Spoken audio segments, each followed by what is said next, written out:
तो आप भी अगर बारिश सॉन्ग को लेकर रिलीज को लेकर यहाँ पे इंतजार कर रहे हैं तो ये आपके लिए बहुत ही दुविधा की बात होने वाली है। जो भी खेसारी लाल यादव के फैंस हैं उनके मन में कहीं ना कहीं ये चीज़ें जो कि आउट ऑफ कंट्री है, ये वीडियो जो कि शूट हुआ है, तो बहुत जो कि दर्शक हैं उनके मन में खुशी है कि कब ये जो कि सॉन्ग है रिलीज हो। लेकिन यहाँ पे कुछ जो कि असामाजिक जो तत्व है उनका यहाँ पे विरोध प्रदर्शन शुरू हो गया है बारिश टीजर को लेकर और बारिश पोस्टर जो रिलीज हुआ है उसको लेकर।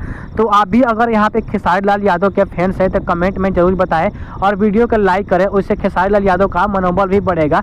और हम बहुत जल्द यहाँ पे इंतजार करने वाले हैं क्योंकि ये जो सॉन्ग है मतभेदों में अभी चल रही है। तो देखते हैं कब तक ये सॉन्ग रिलीज होता है। इसको लेकर आपको जानकारी चैनल पर डेली बाय डेली देखने को मिलता ही रहेगा।